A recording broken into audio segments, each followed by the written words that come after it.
Anak niya, gutom na raw. 250, di ba? Diyan sila.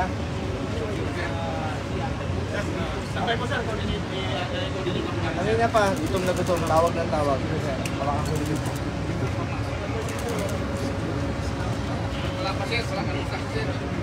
Pagkain naman to eh. Paano lang, pabigay lang. Kayo na magpasok ng pagkain. Baka malagyan pa ng lakot yan. Pakiabot ko lang ha. Kahit pagkain, bawal. Senator, request yan ni PRRD. Sen, request ni PRRD ang food. Paabot lang. Sir, sino nag-request ng food? Senator, sino po nag-request ng pizza? Sino nag-request ng kain si Tatay Digong? Sinong anak, sir? Sinong anak, sir? Si Kitty. Si Kitty po nasa loob, sir. Hindi na patawag. Ito. Sir, sino kasama ni Kitty. Sir, pa-loudspeak. Thank you. Hello, Kitty. Sir, sana kayo na magpasok ng pagkain. Baka malagyan pa nila ng lakot yan. Sir, kayo po bawal daw kayong pumasok? Sen, bakit bawal daw kayo? Sino po yung kasama ni dating Pangulo? Anak niya. Asawa niya. Hello, Kitty. Nandito na yung pizza. Nandito sa gate ha. Anong gate to, boss? 5, sir. Gate 5, Kitty. Gate 5. Puntahan mo ako sa gate 5. Nandito yung pagkain. Punta ka dito? Gate 5, Kitty. Ikaw na lang kumuha, Kitty, para mabigay. Kitty.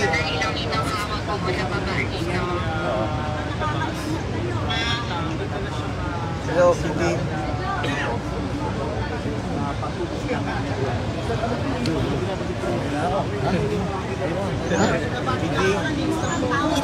Ikaw na lang kumuha. Gate 5 ha, Gate 5 ha. Kung saan pumapasok ng presidente patatay mo. Doon ka.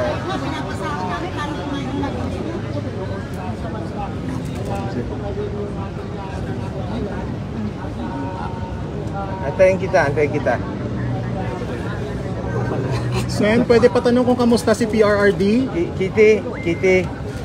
Kitty, tinatanong nila kumusta si Tatay Digong. Kumusta siya? Pa-loudspeak, sir. Kumakain ka?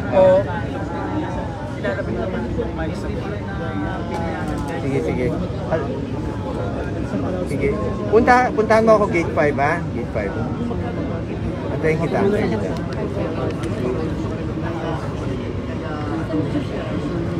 Sir, Sen, ano daw sabi, Sen? Kamusta daw po? alam natin sa kondisyon ni Para siguro.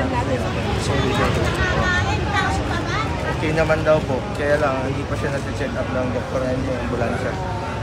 hindi po siya binigyan ng government doctor para ma-check up. Hindi ko rin po alam sino yung doktor na naka-assign sa Kahit si Dr. Del Rosario na sinayang. Si Dr. Del Rosario po, 20 years na niyang doktor. Siya po ang nakakaalam ng sakit ni Tatay Digong. Sakit niya sa likod, kung kailan siya na-operahan. Siya po ang nakakaalam.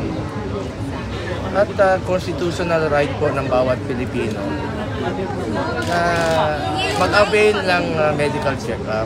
Health po yan, karapatan natin yan. Ngayon po ba ang status niya is he is arrested? Was he arrested or not? Hindi ko pa po masasagot yan. Sumusunod naman po si Tatay Digong sa batas. He is a lawyer. Susunod yun sa